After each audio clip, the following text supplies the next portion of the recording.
So I have a question. Shoot. Is Thor the dude, or is the dude Thor?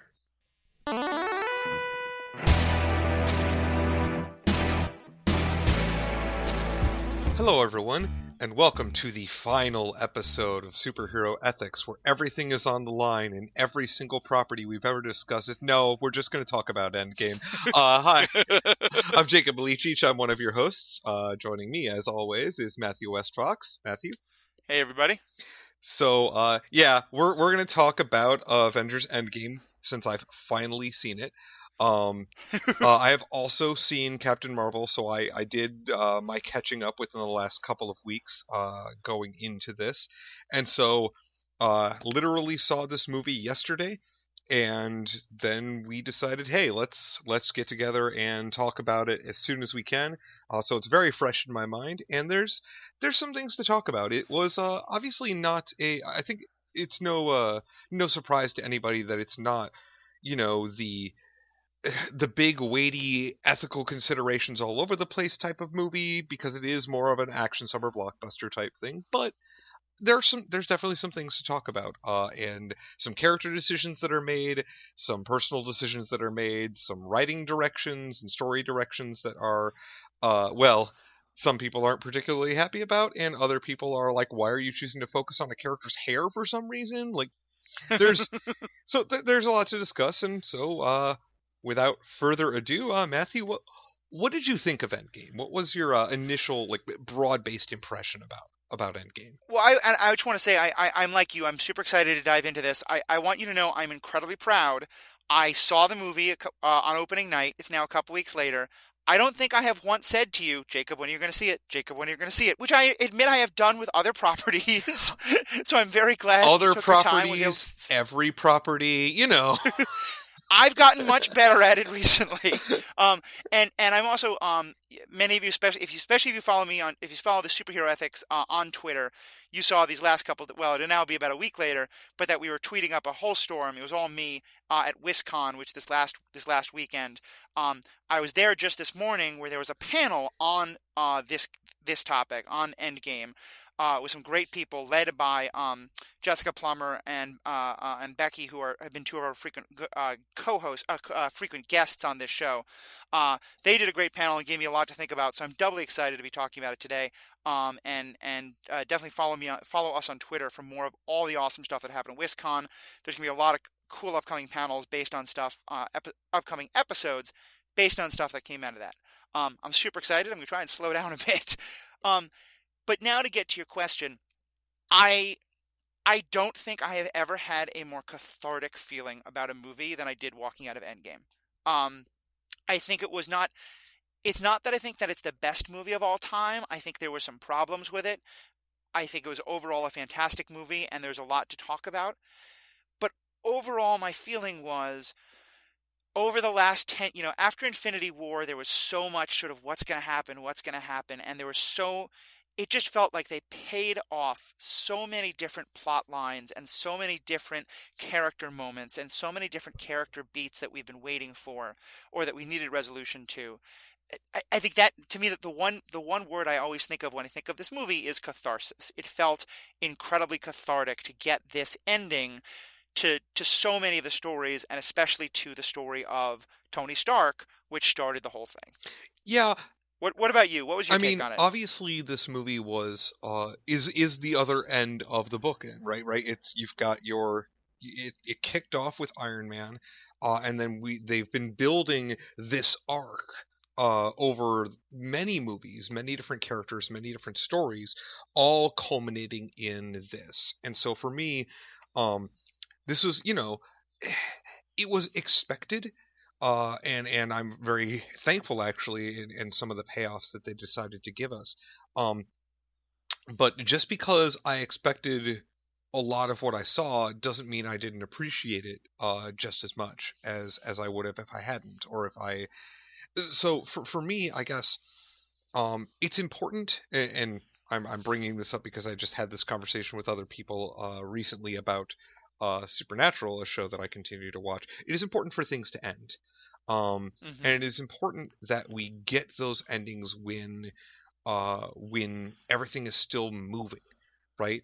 And I guess so for me, um, I just really appreciated that uh, the people behind the MCU decided that, while they're still riding high, they are actually going to put a button on the story rather than trying to milk it out for another couple of years worth of blockbuster movies, which they may still do, but on a different story, different larger arc.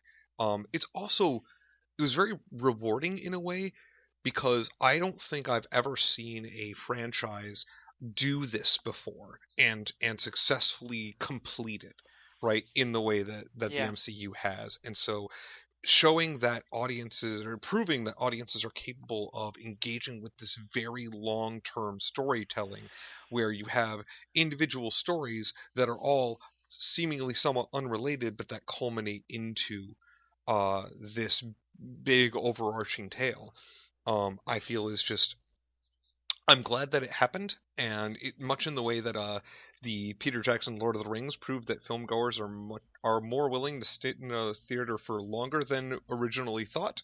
I Hmm. feel like this has opened the door for other long form storytelling in movies, and I'm very excited for that.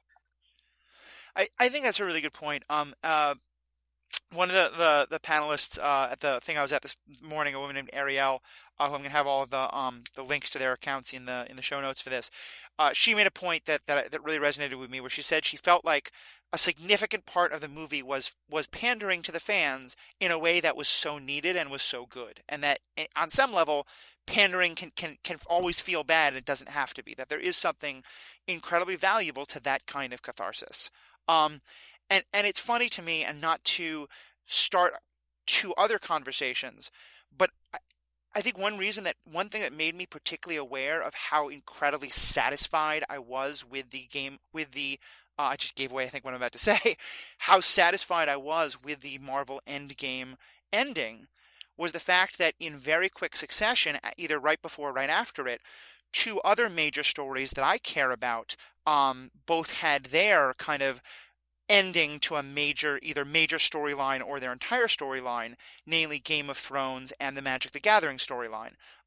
Both of which I found to be deeply unsatisfying in ways that I felt like the fact that I had both having seen Marvel Endgame made me much more critical of both of them, and both of them reminded me of just how good and how difficult what the Russo brothers pulled off with Endgame is. Because having this kind of ending with this kind of having that many good story beats and have it not feel like either like it feels clearly like it's pandering at the excuse of good storytelling, or like it doesn't give you the catharsis you need, or like it doesn't make sense. All those things can get so problematic, and it was just I just think Endgame did it so well. It's a very difficult line to toe for sure. And I mean, it should be pointed out that even within this movie, but also within the other movies in the franchise leading up to it, they didn't execute everything perfectly. There were definitely issues everywhere along the way. That doesn't mean that the property as a whole, right, that the story as a whole didn't succeed, right? Right. Just as we humans can experience failure while still getting success. And I want to acknowledge that I think it was incredibly cathartic for me in a lot of ways. I think there was also a lot of ways in which it was not like, I, and I think some of the voices I heard this morning, but I've also been hearing these voices online for some time. There are many people who I think walked away with a lot bigger problems with this movie than I did. In some cases, I agree with those problems. It just didn't hit me as much during the course of the movie itself. In others, I think because I don't have the experience that the problem is coming from, and we'll get more into the specifics later, I don't need to be vague, but I just kind of want to honor the fact that I feel like I found I'm intentionally talking about it being incredibly cathartic, not necessarily about how good it is. I also think it was a very good movie, but I kind of wanted you to first talk about the catharsis points before we get into like, okay, as a movie itself, what worked and maybe what didn't, or what was problematic. Right. And we are, of course, ostensibly podcast focused around ethics, or at least superhero ethics. But the so there are aspects of Endgame that I have a problem with from a consistency standpoint. But we're not really Hmm. going to get much into that. Like, there's some stuff they do with the time travel that's. I do have a question for you though. I, I'm gonna, because you opened that door, I just want to say one thing quickly on Mhm. it. I do think they didn't do time travel well, and you can look to 8 million people about how badly they did how much the Steve Rogers part at the end is incredibly cathartic and makes no sense whatsoever. Based on the Um, rules that they my set up in the movie itself. Yeah.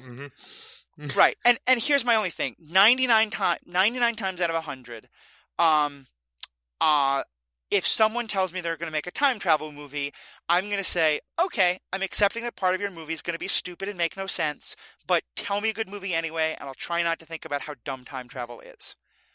In this movie, they made a point of saying, if you thought time travel is dumb, don't worry, we agree with you, but trust us, we're going to make rules that make sense. And in doing that, they took a big old shit all over a movie about Michael J. Fox on a skateboard that is absolutely cinematic gold. For those who aren't as old as I am, I'm talking about the Back to the Future movies, which I think are fantastic. And they said, no, those movies are bad about time travel. We're going to be better.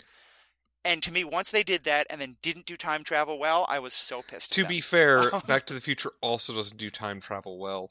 Uh, Oh, it doesn't do time travel at all, but it doesn't try to. well, so I mean, I happen to agree with you that I really enjoy the Back to the Future movies. Mostly the issue is that if you're going to establish rules for time travel, you should use them Yeah, and continue to use them. But that's neither here nor there. That's more to do with problems with the framing and some of the cheats they did to establish the scenes they wanted. Um, right. but I wanted those scenes too, so I'm okay with it because here's a little secret. Fiction is where you make things up. Just a little trade What? secret. You make things up all the time. It's I thought that Calvin. was It's politics. literally Calvin Ball, and so like I don't. Yeah, you can have it. It's the I've been trying to frame everything in the hyperspace ram thing from Last Jedi. Yeah, you know what? Uh It's Calvin Ball. It works because that's huh. what they put on the screen, and if you don't accept it, then I don't know what to tell you. That's literally the fiction. I agree with you. I think you're mostly right. I think my only point is that, and a movie can work if therefore it says, don't worry, we're playing Calvin Ball, just accept it and go along with it. It's when the movie says, don't, no, actually, we're not playing Calvin Ball, we're going to make it make actual sense. Then I'm going to take them seriously at that, Yeah, and then I'm you're going to tell so them they so fucked it okay. up. Here's an interesting sort of semi-ethical discussion we can have on this. You're putting words in their mouth. That's not what they said. They said it doesn't work that specific way. And they didn't have it work that way. They specifically mentioned they had the ancient one mention that you're creating a branching timeline by removing the stones where we don't have this anymore, and now our timeline is messed up. Where even though yours will be fine, right?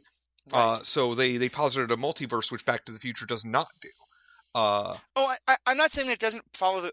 What I'm saying is that that whole conversation with the Ancient One and with Bruce Banner talking about Back to the Future, it it sets up the idea that this movie is saying, instead of just saying we're doing Calvin Ball, go with it, they're saying we are actually going to try and have rules that make sense, and then I just think they don't meet that. They don't meet the bar that they then set for themselves. Is my only point. yeah, I'm well, I don't agree, but I also don't think that they necessarily set a bar for them. Like the conversation that you're referring to is when Tony Stark is dismissing time travel as utter nonsense, right? And Right. then ultimately he goes, "Oh, never mind, we can do this," which immediately throws all of that out the window. Yeah. I, I still stand by the idea that I think the movie was trying to say that it was going to that it was going to try and make time travel make sense in a way that the earlier movies hadn't, and I just don't think they did that well. But anyway, that's more literary criticism than ethics. Right. You had an ethics question you wanted to take us into, I think. Sure. So we can actually talk about this. We can frame this in our Infinity War episode conversation, right? For the very first major topic. And this Sure. is because this is something we harped on constantly. The Avengers' inability or unwillingness to sacrifice things along the way, leading them to the ultimate conclusion being that they lost everything. Well, half of everything.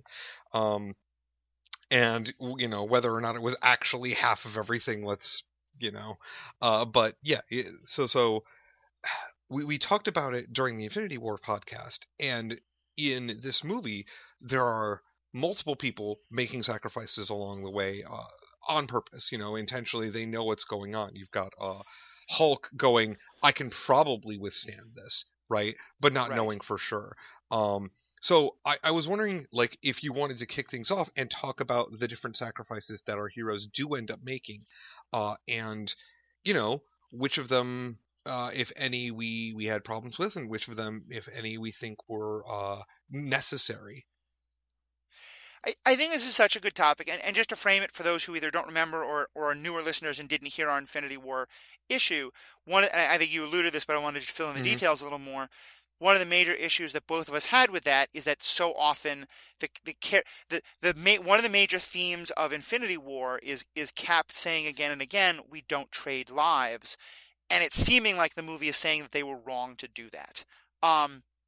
And I wanted the movie to really take that on heads on. I felt like it didn't exactly. It approached it from a somewhat different direction, but it did bring back the topic of set because it wasn't even about that Cap was saying you need to be willing to sacrifice yourself. It's that you have to be willing to sacrifice others. And there's obviously huge ethical issues around that, but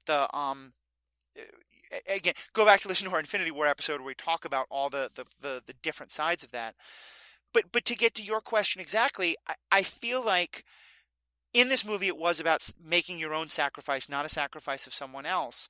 But in that, for the most part, they were ones that I 100% agreed with. I think the one area where I had problems, and it's the scene with Clint and Natasha both sort of fighting over which one of them is going to is going to sacrifice themselves.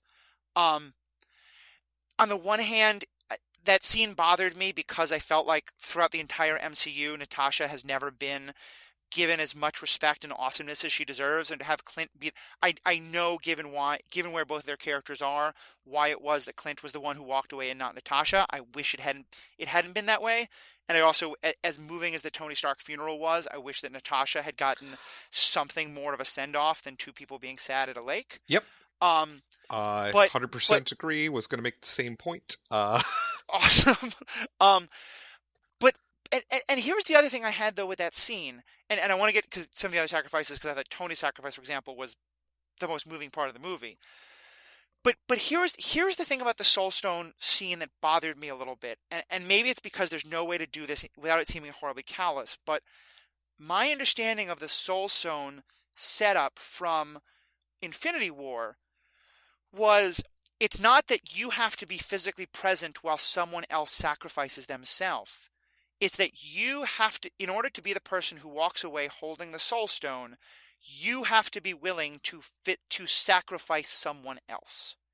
And I feel like on some level, the filmmakers to have actually Clint kill Natasha or Natasha kill Clint, which seemed to be what the rules of the Soul Stone would require, was what the filmmakers felt like that would be too much to actually do. And I thought it was really, I've now seen the movie twice, and I watched this scene very closely, thinking about this the second time. In that last scene, both Clint and Natasha are trying to be the one just to jump off themselves. And then at the very end, Natasha is dangling, and Clint is holding her, and Natasha says, you have to let me go. But then she sort of physically pulls away, and it's not entirely clear, does Clint let go, or does Clint, like, lose his grip? Like, does he make a conscious decision to let her die, or is he fighting to the very end, but he loses his grip? And that made me sad a little bit, because it's not that I wanted to watch Clint kill Natasha by any means, but that I feel like the rules of the Soul Stone were that that is what had to happen. One of them had to be the one to actually allow the other to die and make that conscious choice, and the movie backed away from I that. mean, What did you get any of that out of that, or is this all in my own as head? somebody who is familiar with the Infinity Crisis storyline from the comics, the whole Soul Stone requiring sacrifice thing is kind of garbage in the first place. That's not a real Okay. thing. Literally none of the other Infinity Stones in this storyline require or have any cost associated with them, and in the comics they all have a cost associated with them. Um, but nothing like that. And so, like, Mm, for me, I appreciated the continuity. Um, yep. And like when they got there and they were gonna get it, I was like, okay, fine. This I understand what they're doing here. Um, but I feel like the rules of the Soul Stone weren't that. Um, I feel like it's not that you have to sacrifice something and you get the Soul Stone. It's that a sacrifice has to be made in order for the Soul Stone to appear, right? That it Right. requires you. It requires a sacrifice.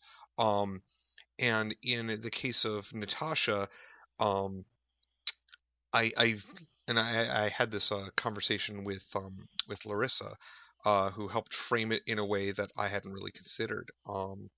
Natasha's sacrifice in that scene, in a way, was that she had chosen to go on, and live with herself. She has this. So the character of Natasha, you can look back at the previous movies, has this really damaged image of herself, um, right? And there's she made a conscious decision to keep going, right?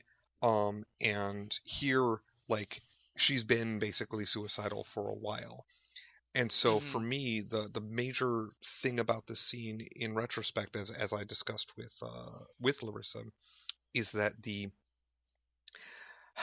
suicide seems like something that she had given up, that was something that she was going to permit herself to do, even though Right. she was very depressed.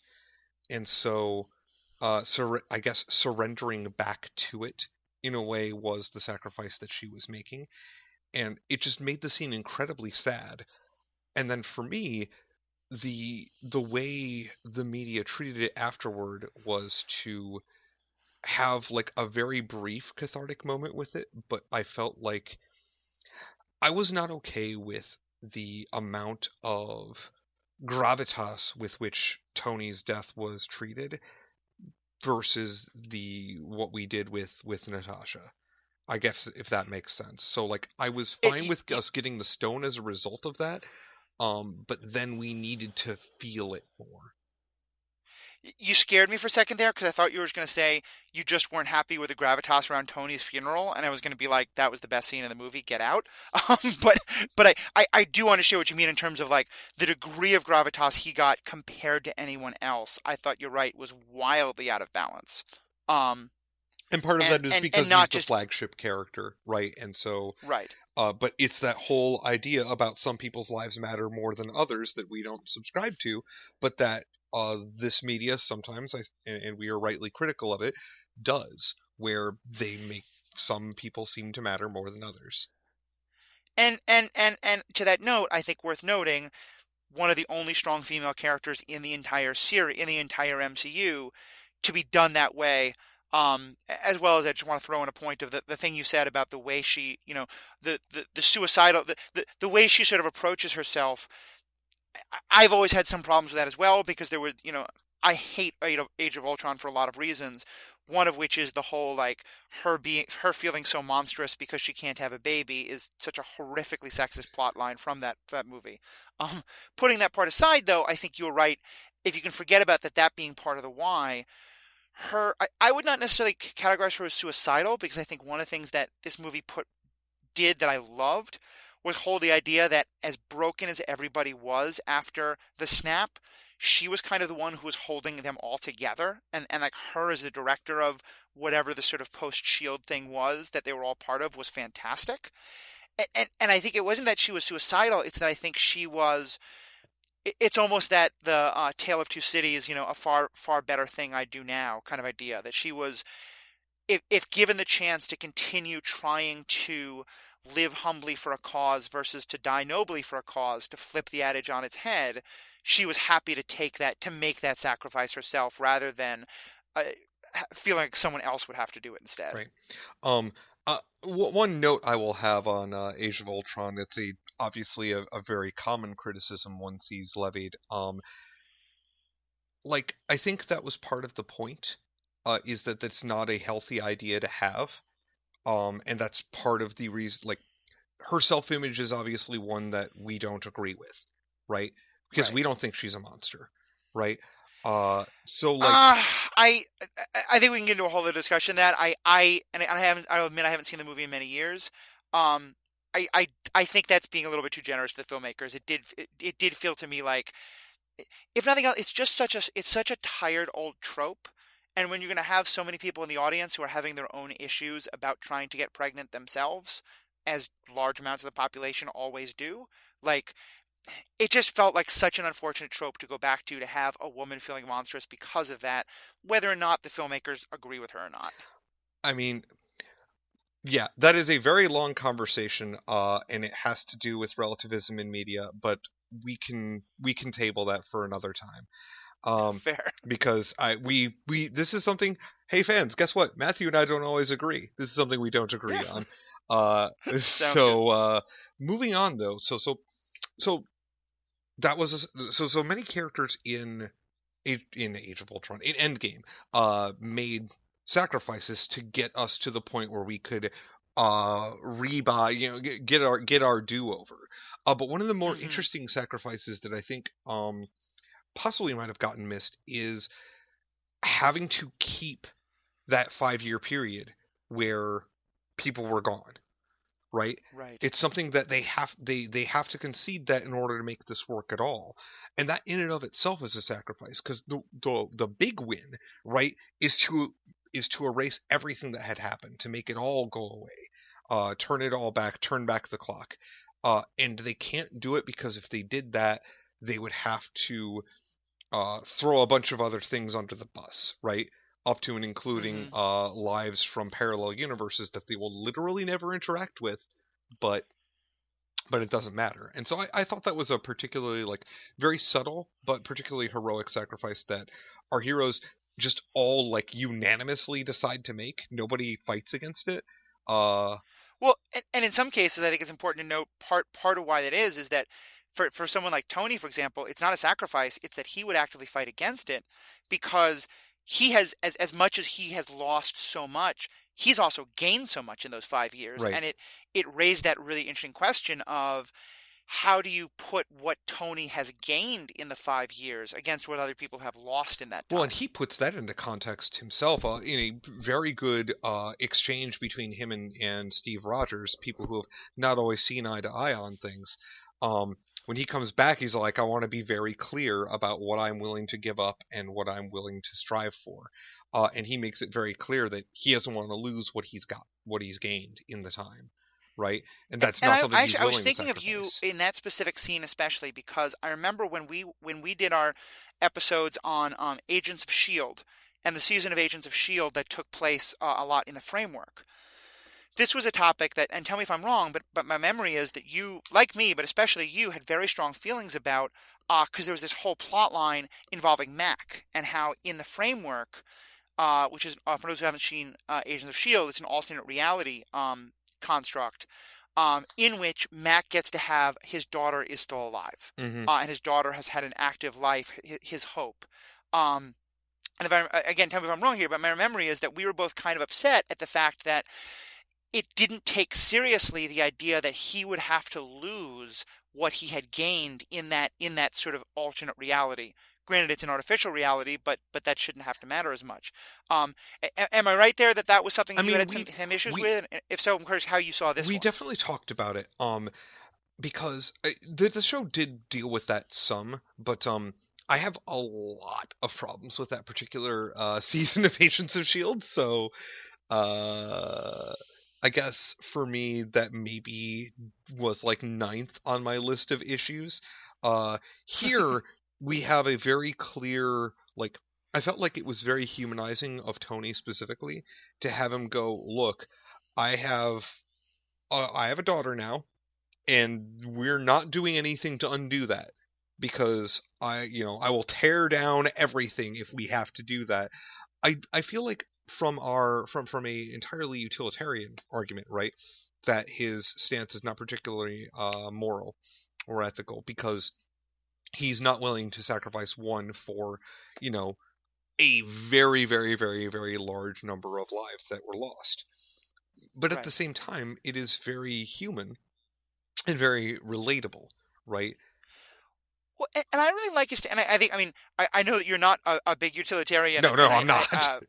yeah, and I just want to make that clear because I think you're right. It doesn't pass utilitarian tests, but I think it's a good example of why utilitarianism can be really dumb. But part of what I like so much is the way he says it is, I won't be part of something that undoes the last 5 years. But he also doesn't say something like, but if you guys try to do it, you'll be taking away my daughter and I'll fight to stop you. Right. What he says is basically, I don't want to do it. It's good to see you guys. Have some lunch if you want to have some lunch. And he kind of says good luck if you can do it yourselves. Which I think is an interesting sort of take on what you're saying, because on the one hand he's not willing to actively sacrifice. On the other hand, he's also saying, I think my reading of that is Tony saying, if you can figure out a way to undo the snap and basically give me Peter back and take my daughter away, I can't help you, and I kind of hope you don't, but I'm not going to try and actively stop you. So this is we're not talking about the same exchange. When he makes the line that I'm referring to, it's after he's solved time travel. And has come to Avengers headquarters and be all like, I figured it out. Here's my ground rules. Here's my conditions for joining up. Right? Right. When they're meeting at his house, yeah, he's absolutely just completely dismissive and not willing to help them. Right? Which is different. So, like, when he is willing to offer his aid, he has terms. Right? And I guess I'm just saying, though, that to me, I think they are part of. I don't think that his position changes radically. No. Because I'm just, to me, I guess what it feels like, the whole line of his thought is him saying, if the only way to do this is by losing my daughter, then I want nothing to do with it. Right. But I'm not going to stop you. And then later him saying, oh, wait, I think I figured out a way to do it, which meets my conditions. But let's remember, I'm only doing this with my conditions. Like, I guess to me, that's why the two conversations feel like they're part of the same thing, if that makes sense. Right. But I remember at the time that he's dismissing the idea that they could even travel in time as pure fantasy, because he hasn't done any of the legwork and is unwilling to do any of the legwork to try to figure out if it is possible. Right. That's fair. Right. And so, like, I feel like the stance that he's taking there in the context of the media, he's able to take a sort of hands-off approach, because he doesn't even think that level of engagement is possible. Interestingly, as soon as he realizes it is possible, while he's brainstorming and spitballing, which I think he's doing because he wants to make, like, in the back of his head, he wants to make sure that whatever they end up doing doesn't mean he loses what he's gained. Right. Now he engages. He like, I have to do this, and then does. And everybody's okay with his terms, because realistically, he's probably not even the only person in the world who has gained something out of this. During this time, and so that wouldn't be particularly fair or right for them, right? Yeah, I mean, I think this is it, and it's funny because most of the time when you get a situation where there's an alternate timeline and then there's a way to undo that and to go back to where they was, you almost never discuss the ethics of that. You almost never discuss, like, what's going to be lost, or like, do the people who are about to lose all their memories and lose all this, do they consent to that and that? And granted, it's only Tony, and that is a pretty limited thing in a lot of ways. But yeah, I thought it was so good to see the movie actually wrestle with that, even if just for one character. Mm-hmm. One other thing that I want to bring up, and it is related to this issue of sacrifice. It's more related to the issues from Infinity War. But I wanted to make sure we touch on it before we go on too further, because it's like we kind of brought up sacrifice in terms of how we paid off the stuff from Infinity War. You and I talked at great length, as we've already mentioned, about the way we disagreed with the characters, especially with Cap and his approach to the events of Infinity War. And while you and I are not as much in agreement on this, people who listen to the podcast know that I am a long-standing person who has a lot of feelings on both sides of the Tony Cap conflict, going all the way back to Civil War, and then I think Cap had a lot of very legitimate points, but then I'm more Team Tony. For all of those reasons, to me, another one of the moments that felt so cathartic, and also where I so agreed with the character, was when Tony calls out Cap towards the beginning of the movie. And he kind of blames Cap and says, Cap, you said we would be together, but because you wouldn't listen and you wouldn't work with us on Sokovia and you wouldn't let me put an iron shield around the world, look what happened. Mm-hmm. And there's obviously some extent which Tony is talking out of grief, and he's obviously to some like I don't think Tony's right that they could have stopped it necessarily either way. But but I still think that Tony was making some really important points and was calling out Cap in ways that I thought were really needed. And it frankly surprised me because I hadn't thought that the movie makers would take that kind of attack. What was your take on that scene? Well, I feel like Tony was definitely acting out of a place of hurt, right? And so some of what he said, I feel like was intended just as acting out and shouldn't be taken as um even what his character himself believed, because it's more Hmm. nuanced than that. But I did find it interesting that um in that moment he chooses to blame he chooses to go after Steve Rogers specifically, with the idea that, if we had, like, the idea being, if we had done enough to protect the world, to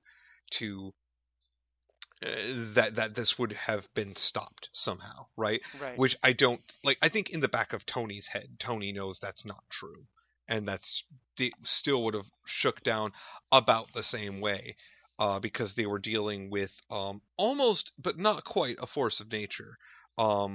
When it Hmm. comes to Thanos, and when it comes to somebody collecting that much power in one location, right? So I feel like it was unfair of Tony, but intentionally so.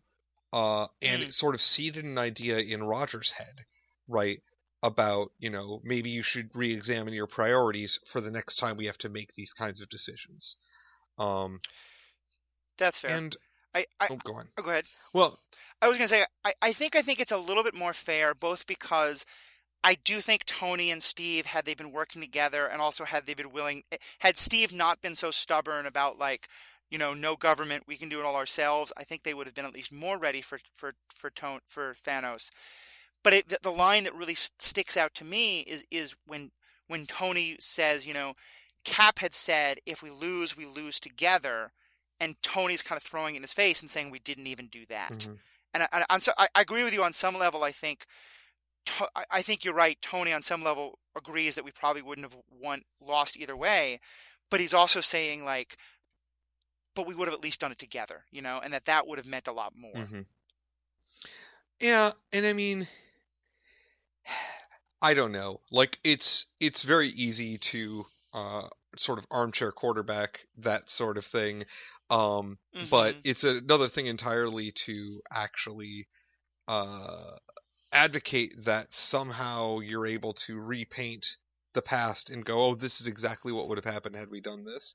So I Right. thought it was completely fair of Tony, but in that moment, I like that's not what mattered. And I do think it was an important scene to have because those two had been at odds previously, and when they start working together again in this movie, it's a very big moment, right? Right. Um, and like they get their, team ups, and they get their time. And I found it very interesting that Tony Stark, which chronologically he's the by far the younger of the two, uh, if not like actually physically, right, is the one to impart the wisdom of, hey, maybe enjoy life.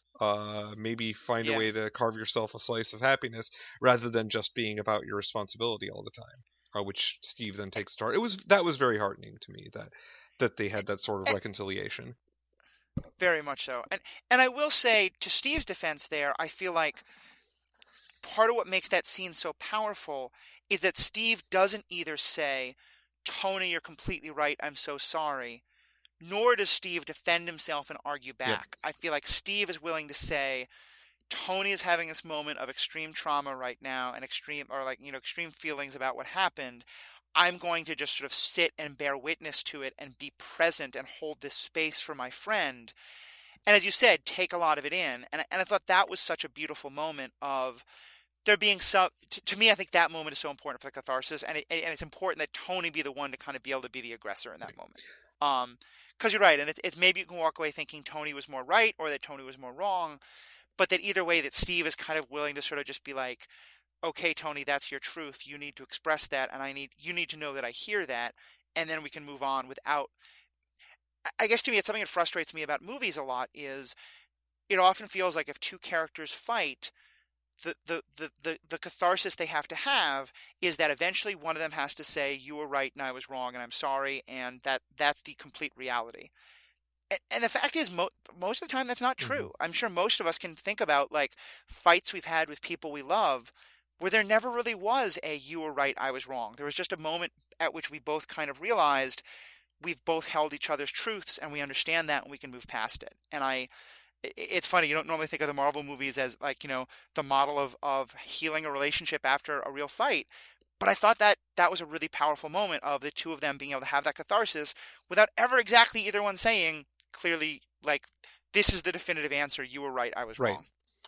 And I really appreciated that they were able to work together again, and that was something the movie emphasized, right? That like now the it- the relationship was mended, and they didn't have to have a knockdown, drag out fight to resolve the who was right conflict. Because you're right, really, when you get right down to it, it's more nuanced than that. It's not about one person's ideas were completely right and defensible, and the others were indefensible and wrong. Um, Right. if you don't mind, I would like to move on to something. We don't Sure. have it in the notes, but it was a something for me that I really appreciated was in this movie. Was what they decided to do with Bruce Banner slash the Hulk. Um, Yeah, go for so it. the this is something that certain timelines of the comics have done, and it's always been my favorite story. And the way they painted it in the diner scene when they're meeting up with Bruce Banner, so he is integrated the Hulk into himself, right? And is Hmm. now is just he's Dr. Banner, and he's also physically the Hulk all the time now, right? Right. And what I love about that is that and I couldn't say it much better than the line that was in the movie where he said, "I kept analyzing that the Hulk, that thing inside of me, as a disease, a monster, something to be contained, controlled, or eliminated." And once I started to just understand that it was a part of me and accept that part of me, things got a lot better. And I just thought that was such a good message for just a bunch of varying mental health issues that people might be experiencing. I was so happy to see that in the movie as this is how we're going to tell you that he's reconciled, because he literally just started to accept those parts of himself that he was denying, fighting, and treating as inhuman, as monstrous. That moment, I mean, there was a number of things in this movie that made me Hmm. cry, but that absolutely did. And I think I had not really been able to put into words why that meant so much to me until you just did it. And I really appreciate that because um, as I think about it, that clicks so much. And what's coming to mind is, have you seen that there's a meme that's been going around, and it's a kind of like line drawing cartoon type thing. And the title of it is my relationship with my mental illness. And it shows 10 years ago, a person with like this big monster thing that's labeled their mental illness, like grabbing them and pulling them back and trying to limit everything they do, and the person's yelling and screaming. And then it's today, the person is sitting having a cup of Yep. coffee, and the mental illness is sitting next to them, and they're just like, "Yo, what's up?" Hmm. Have you seen, that one? Yeah, it's funny because funny to me in a way, because like the that idea is also present. It's been present in other media that's come out recently. Though the example that's coming immediately to mind, it's not all that recent, but talking about the one of the three brothers from the Harry Potter Three Brothers story, who Mm, just accepts death as a companion and friend at the end, is like that. Yeah, that same kind of thing where there's something you're supposed to like, you're told you're supposed to be right. avoiding it, you're told you're supposed to be getting rid of it, burying it, doing whatever you can, but when you finally actually accept it, that's when you find peace, right? And I mean, that has been with my own journey with mental health and with a lot of what I've read about other people's journeys. I think this has been a real shift in the mental health community in the last 10 or 15 years, or at least certainly the way it's perceived. And certainly it's been like, 20 or 25 years, not even that, like 5 years ago, I would have said, my goal is to fix my anxiety and to never be able to feel it again and to never feel my depression again. And I've come to realize, like, A, not only is that not possible, it's bullshit. Hmm. It doesn't help. And in a lot of ways, I kind of, my anxiety makes me far more aware of the things around me than maybe some other people. And like, my, the, the, the, the way my brain works that's different from other people's. In some ways, I wouldn't want to trade that. What I don't like is when I feel out of control and when I feel like my anxiety is making me act out in ways that I wish I wouldn't act out. And the goal, what I've come to understand with really good, mental therapists and the like, and then I think a lot of the mental illness community has really come to understand is the goal isn't to take those things away. It's to allow someone to lead a much more integrated life where that's a part of themselves, but it doesn't control them. Right. And you're right, and I'm amazed I never really thought of it to this moment, but you're so right that that's what Hulk is able to do, because the problem for Bruce Banner always was exactly that he would lose control, and his anger would get him to a point where he couldn't tell if he was fighting Loki or fighting Natasha. Yep. And for him to get to a point where he's like, yeah, I always have this anger, but I have control of it, and I'm not going to lose myself to it. Yeah, I'm blown away by just what a good model that is of what mental health progress can look like. It's just in this one scene in the movie, and it's just such a beautiful idea. And then it's all like, this is how we're going to explain why Hulk is walking around as the Hulk and Dr. Banner now. And I wanted to make sure that we emphasized it, because it's, as we've talked about / complained about on this podcast, there are so few portrayals of mental health issues in media, and to have the Hulk sit there and show, yes, I accept this part of myself, and then just be the hero he wants to be because he accepts all aspects of himself is beautiful. I'm tearing up a little bit. Yeah. I'm gonna stop talking now. Well, I'll go into something else that is really another story arc that I'm going to name as a very controversial one, but I want to talk about my own experience with it because it is so related to trauma and mental stuff, and really spoke to me, which is Thor. And I want to talk about Thor a bit because I want to name that I have a very particular reaction to Thor, to the journey that Thor goes on.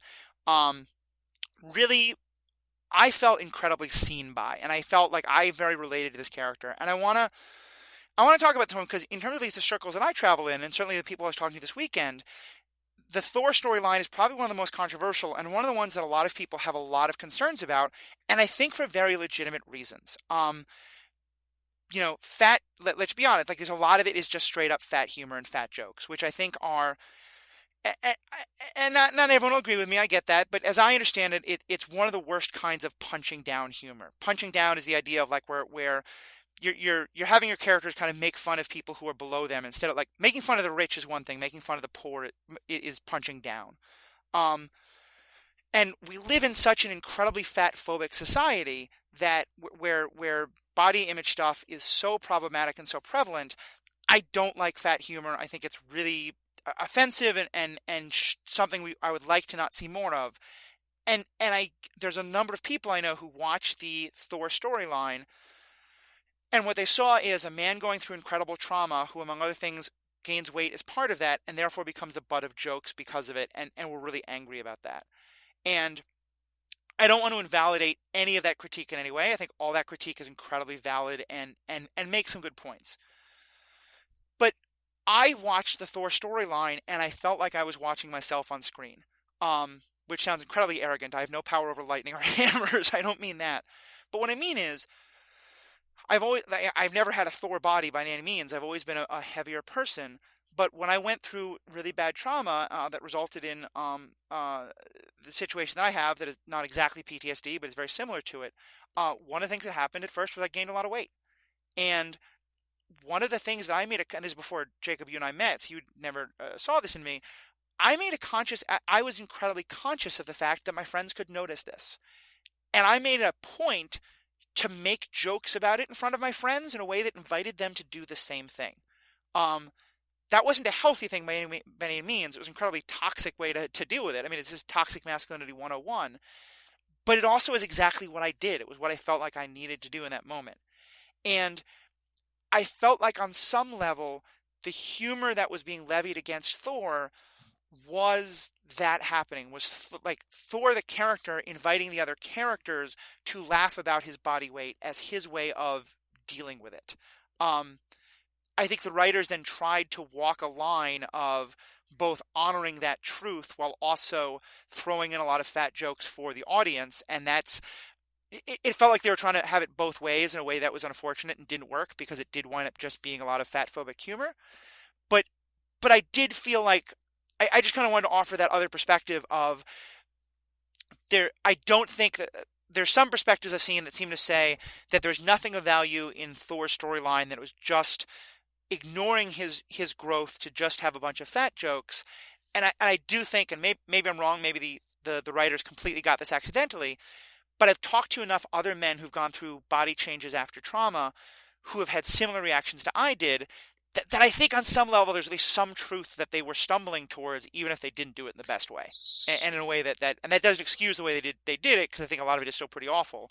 But I think that truth was one that really spoke to me in a way I wanted to name. So I have a still different take on the Thor plotline, and this is one that I've been formulating for a bit. So apologies for just dropping this on you. But Go for it. Thor's arc is a midlife crisis. And the reason why I say that is that there are a couple of scenes in the movie that are definitely painting that picture that he doesn't know what he is or what his role is supposed to be, right? Or rather, he thinks he knows it and he thinks he failed, right? And so he's painting himself that image he's painting himself in the image of the person who failed, and is just embracing that, right? In a lot of ways. Um, the rampant alcoholism, not the best, right? We make poor choices when we think that we're not the person we're supposed to be, right? But when he has that conversation with his mother, in particular, and this is the reason why I want to paint it as a midlife crisis, is when he has that conversation with his mother, and his mother's like, stop trying to be who you think you're supposed to be and be you, right? And just like that idea of being, the best you that you can be who you are, who you're not who you're supposed to be or who you think you're supposed to be, is something that happens to people as they approach that second. It's sort of like a re-identification that people get into. Is the origin behind a lot of this. The idea of a midlife crisis is that somebody no longer understands, like they've had this paradigm shift in their life, right? They no longer, like, who they thought they were, where they thought they were going, doesn't line up with where they are. uh, and so he's understandably uh, depressed, but his way of engaging with that is, you know, to shrug it off. And I can relate to that in a lot of ways, because when I've had situations where I thought that I was not doing well, right? I thought that I was not living up to what I should have been. The way I engaged with it was to make a play at all of the failings that I had, and point out to myself and to those around me, where I fell short. And that created a similar situation where, as you discussed, and I'm glad you brought this up. My friends told me, or not told me, but I invited them to joke about me, because there's this idea that if you invite the shame, that it's not, then maybe you don't feel it because you asked for it, which is not really how it works. But you get into this mindset, and then everybody does that, and you get the teasing, and you get the abuse, and everybody laughs it off, and you become the butt of most of the jokes among your friends. But so I guess what I'm saying here is, I think that Thor's plot arc is a reflection of how he sees himself throughout, where he does see himself, I think, as the butt of some joke for a significant period of time, and so, like, tries to play into that because he thinks that's what he's supposed to be. Um, but then as we continue on in the movie, especially later on, he sort of, especially like in the final conflict scene, he's off it, right? There's nothing he does there that's funny, and it's not about being funny. And when Steve Rogers takes Mjolnir, old Thor, I feel, would have been, and in fact, we saw old Thor in Age of Ultron being a little bit dejected, a little bit worried about that. And here, he's not just accepting of it; he's thrilled by it, right? And so there's this, like, he's got a, something resembling a torch passing that he can do. He's got a not really a prodigy because it doesn't teach him anything, but Thor is able to take uh those things that he thought were his to own, that he was failing at, and turn it into, oh no, my role in life has changed.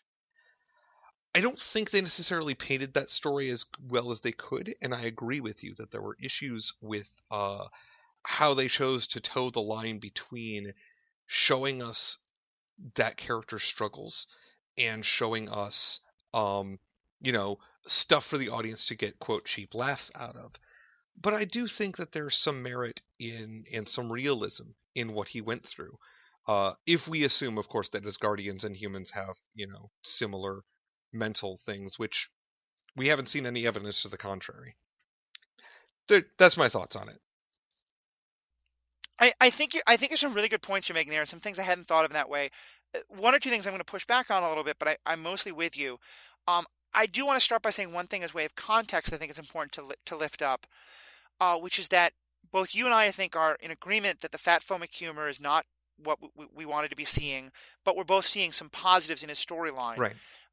I want to name, and I'm sure you would agree with this, you know, fat phobia is something that hits all people, but is also incredibly gendered in the way it does, and that as men in the world, you or I are not subject to it in quite the same way many other people Mm-hmm. are.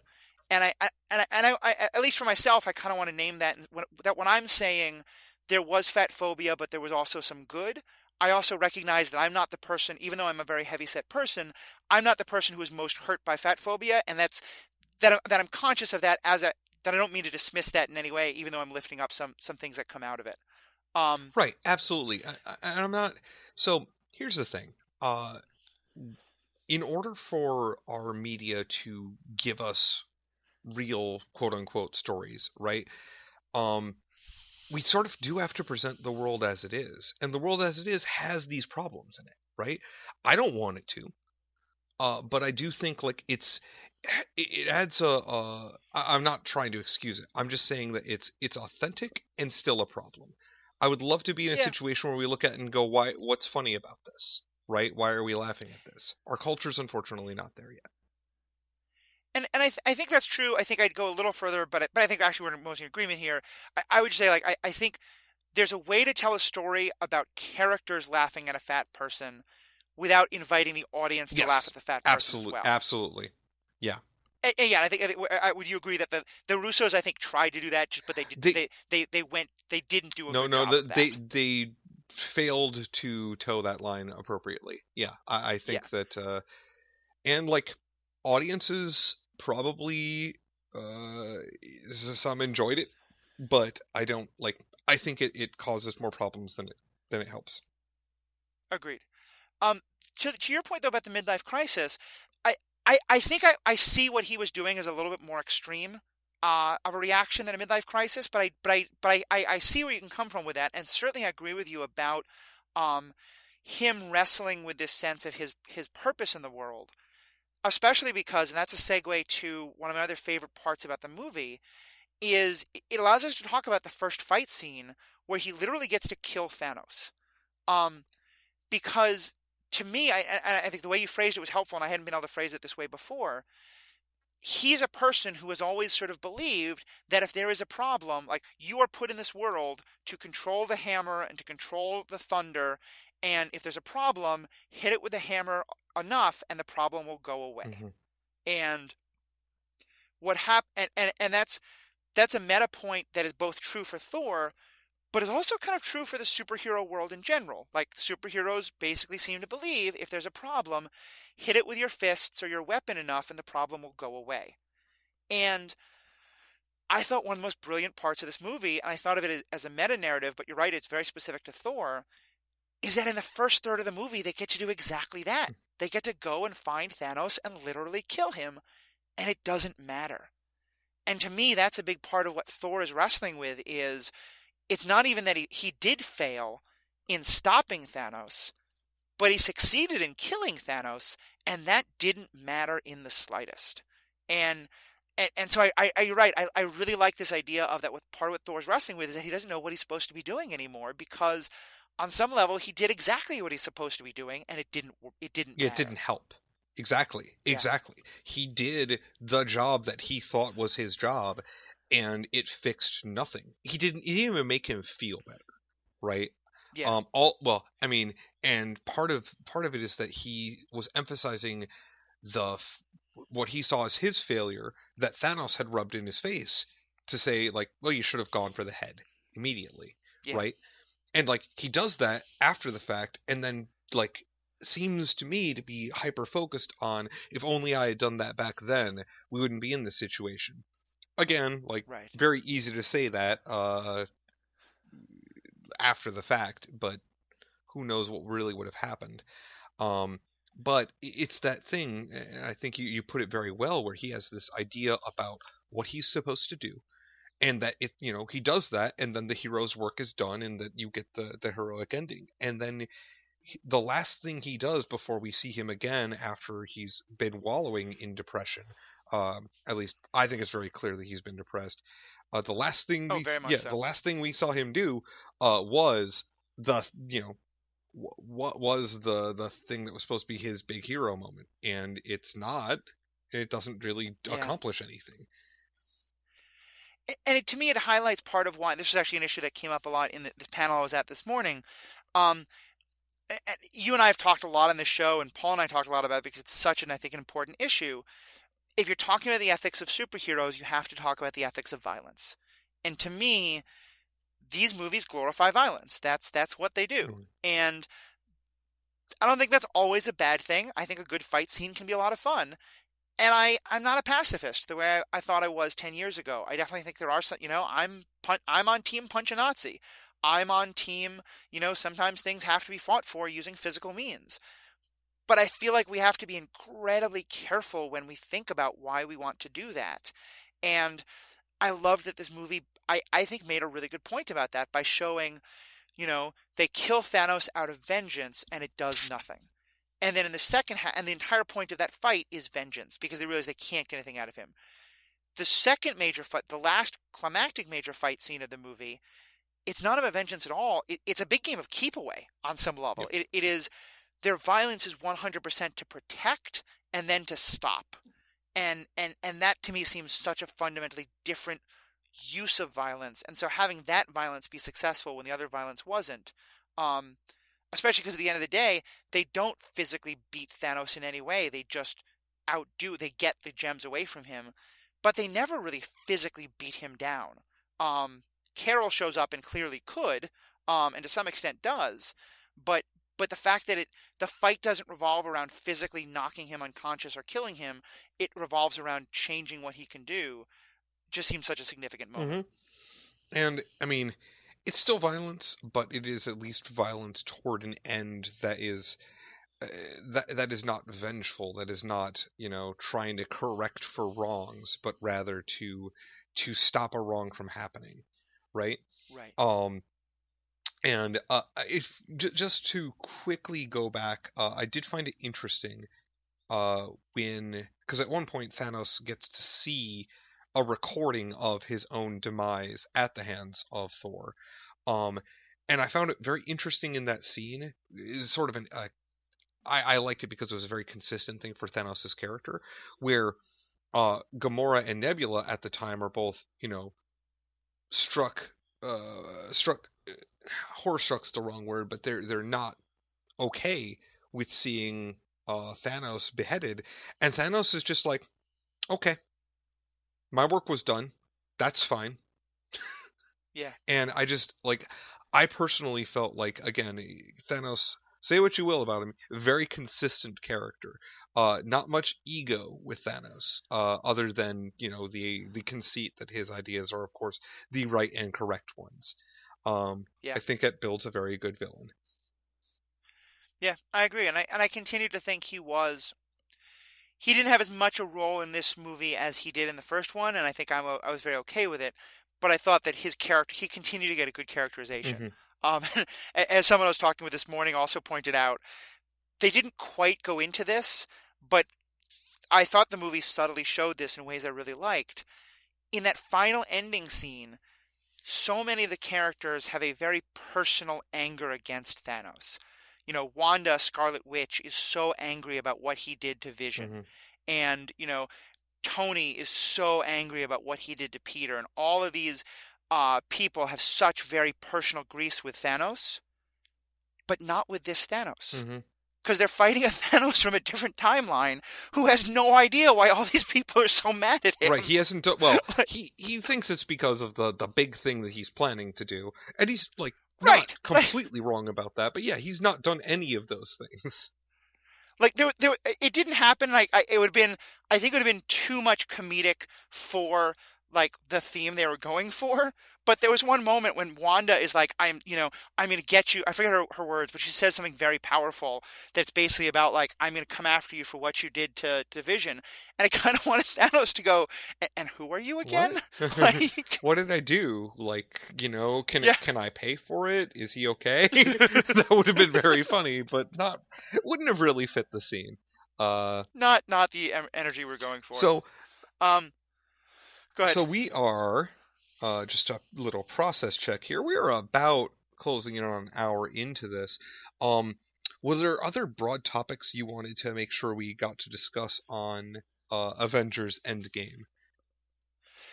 The one last one that I wanted to talk about is Avengers Endgame in regard to the rest of the Hmm. MCU. So this will be a little bit more of a meta thing. So is there anything you want to talk about with Avengers itself before I go to No, that? I talked about the Hulk thing. That was something I wanted to make sure I got in. But other than that, um, oh, okay. So this is more of a I guess there's one thing. So like they had to return all of the stones, right? And I understand that.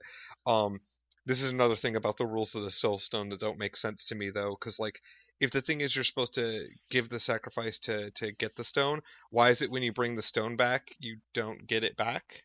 Like if it's an exchange, like it doesn't make any sense to me. But moving on, to And if we're going to go to that moment, how much fun would it be when like Red Skull is just hanging out and all of a sudden Captain America shows up again? he's all like, Like, hey. remember me? Um, I also don't so think so the that's actually Red Skull, but like whatever. The fiction's wild. yeah. So the last thing that I wanted to talk about, and this is more a meta point, and this again, it was one thing that got brought up again this morning, but was talked about in a number of places. I feel like this is very intentionally the end of this major MCU storyline that started with Iron Man, and in many ways, I found it incredibly. I thought they did that in a very cathartic way, especially if you think of it that more than anything, it was Tony Stark's story. Tony Stark's death meant the world to me, and I'm so glad for the way it was done and the funeral scene, and we've talked about all that. But it's also the end of a 10-year experiment a a kind of movie and TV making that has never been seen before. And I want to kind of take a moment to say what and obviously the MCU is going to continue in some ways, but some ways it's going to be very different. In some ways, a lot of things are really at an end. What's your take on this? I'm bringing it up. It's a little bit both just we can talk about it for 30 seconds as fans, but also because there's a lot of ethical storytelling involved in the way they do and don't do this. So I feel like it's fair game for us to talk about how do we feel like they've done with this whole attempt at a contiguous universe. Up to Infinity War, they were doing starting off a great job and then a passable job. Then once we did Infinity War, they just stopped.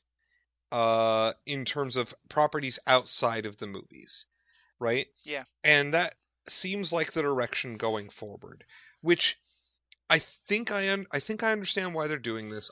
I have a pretty strong guess as to the plan going forward.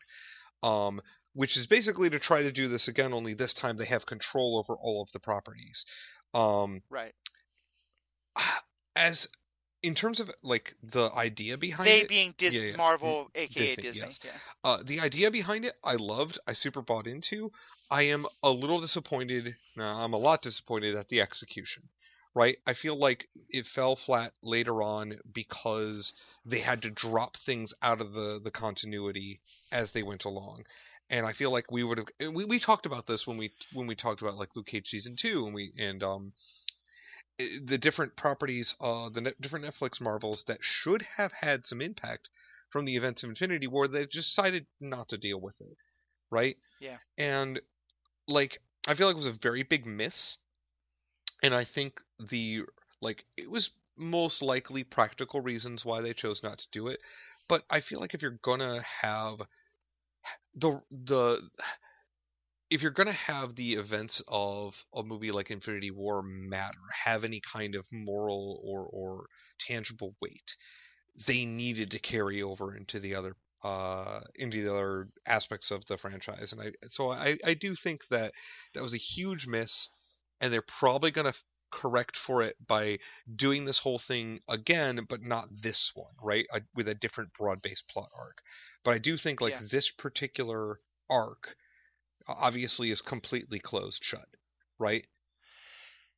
I think you make some really good points there. I think I agree. The reason why this feels relevant to me for an ethics show is, and I think you kind of touched on this, one of my frustrations with a lot of pre-MCU movies about violence is that we never see the aftermath. And to my mind, one of the most important parts of the ethics of violence is the aftermath. It's the, okay, you've had the major battle in a city, but what happened to that city and how does it rebuild? Okay, you've done this traumatic thing of bringing people forward and back in time. What's the trauma involved? What happens to those people? Where do they go mentally and emotionally and spiritually and all the rest? And the MCU was doing that, and it was raising ethical questions that no one ever got to raise Mm-hmm. before. And all the Netflix shows were based on that. And the Spider-Man movie, which talked about the sort of, and Agents of S.H.I.E.L.D. did such an interesting job of like, what happens when some people want to use science to become superheroes because they see everyone else being superheroes and their kid wants them to be a superhero. Like, there was such rich ethical mining to do. And I had the same reaction to you. I was disappointed that they couldn't do it. And on some level, I think realistically, the MCU had gotten to a point where it was probably impossible. Like, if you think about how many people were involved in all the different Netflix shows, to say that we had to spoil everything about Infinity War to all of them years in advance so that they would know how to write their stuff, like to some extent, I get that it just would have become untenable. But I'm still disappointed by it, and I feel like I still think Infinity War was a very good movie. I feel like every Netflix show and Agents of S.H.I.E.L.D. show and other related MCU work that didn't, as you said, didn't give us what we wanted of showing us a post-snap world made me like lose a little bit of the effect of Infinity War for Mm-hmm. me. And I've a little bit, I had the same reaction with Agents of S.H.I.E.L.D. and Endgame. I walked out of Endgame thinking, okay, they've now given us a MCU where half the people have been gone for 5 years and half of them are back. And the story of the social integration of those two worlds is going to be a really important one and a really ethically rich one, and I can't wait to see them tell it. And then Agents of S.H.I.E.L.D. went, no, we're not going to tell that story. And I haven't seen, no one obviously has seen the new Spider-Man movie. It looks like a very good movie in a lot of ways, but from the trailer, spoiler warning, well, this is only going to be spoilers of Endgame, but it's spoilers of how Endgame seems to be being played in the trailer of the Spider-Man movie.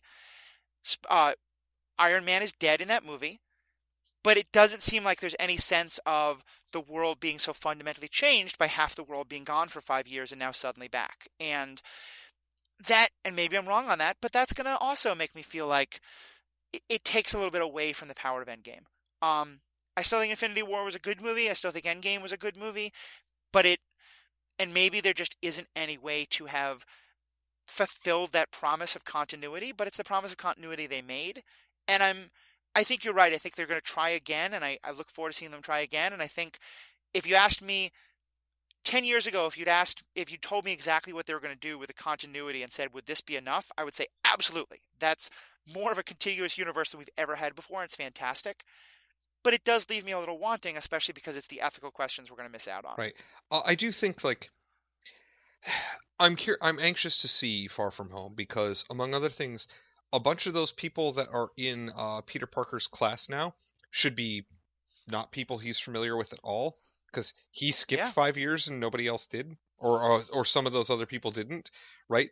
Unless he's in like by some miracle his entire class got snapped out and then snapped back in. Like that's very unbelievable. So I hope they don't do that. Um, but I think like that would be a way that they could treat it, where he's all like, these are and I think you're right. it would be a big miss on their part if they don't take the opportunity to acknowledge that Endgame happened, right? To acknowledge that the Right. 5 year gap in it, like they made it a very specific point that things happen, life tried to move on. You have the scene with the people trying to deal with the trauma of the event, with Steve Rogers and a bunch of people, just basically trying to talk through their problems. Um, I liked that.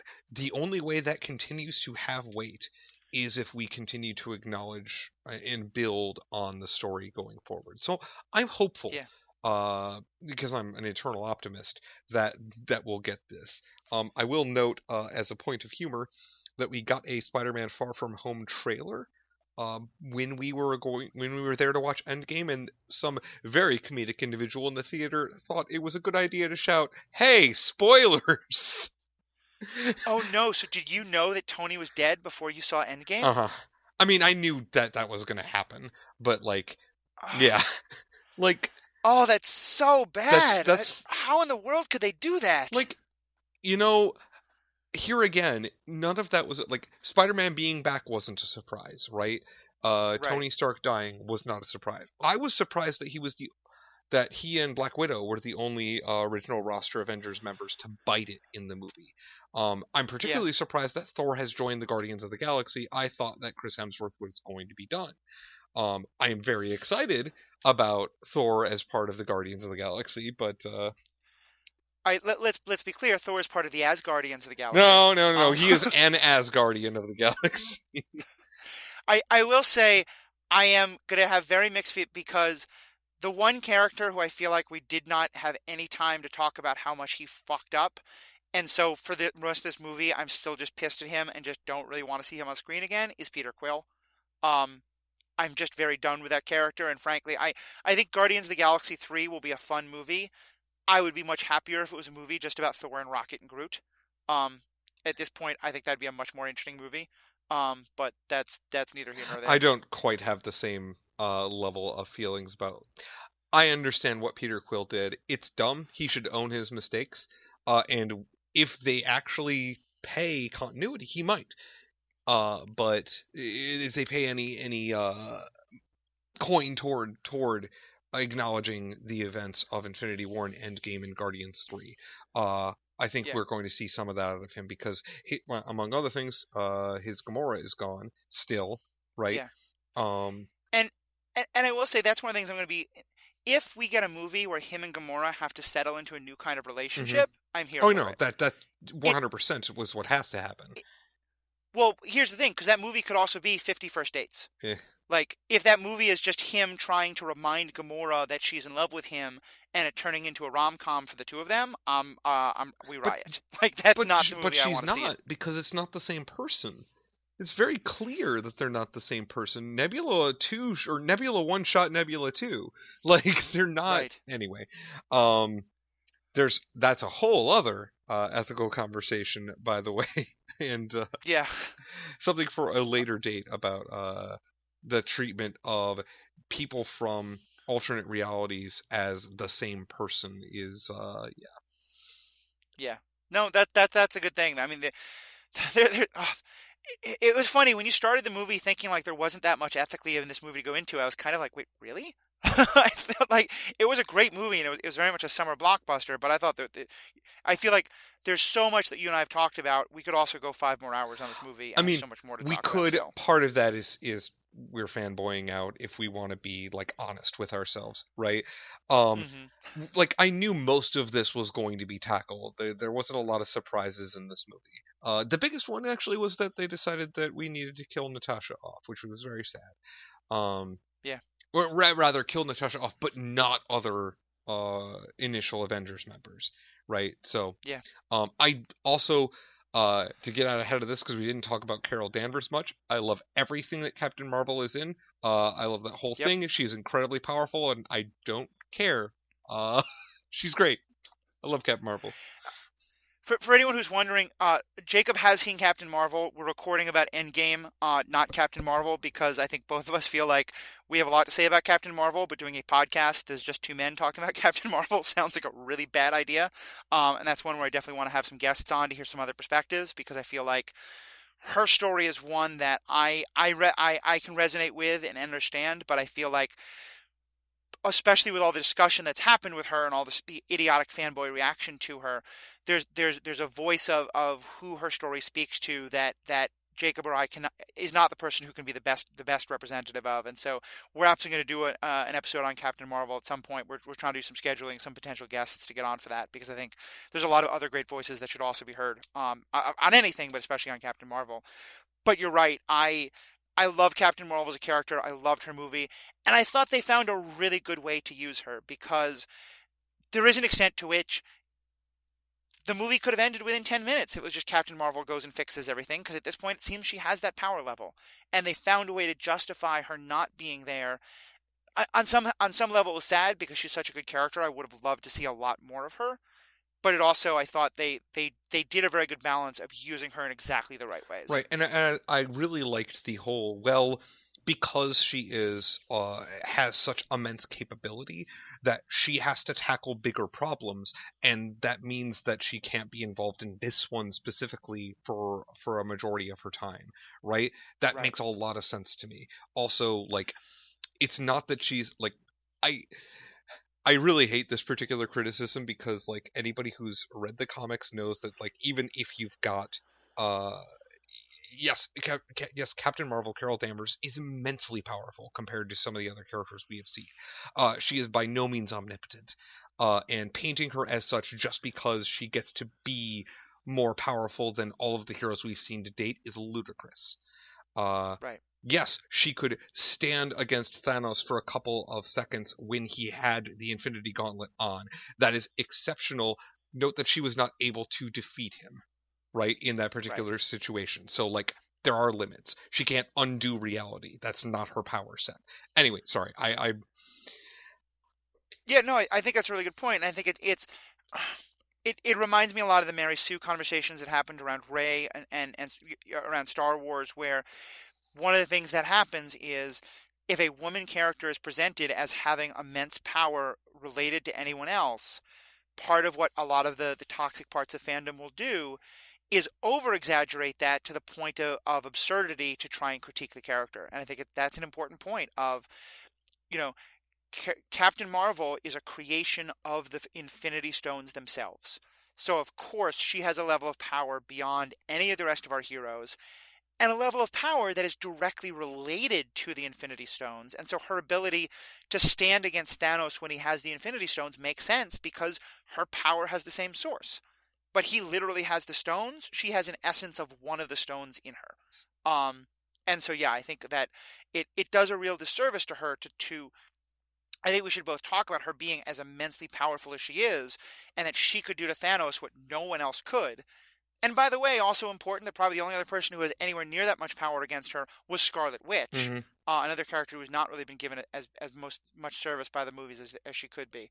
Um, but that, yeah, it's not that she had to be kept off screen because she's just she's more powerful than Thanos. It's just that there was a different power level there. Right.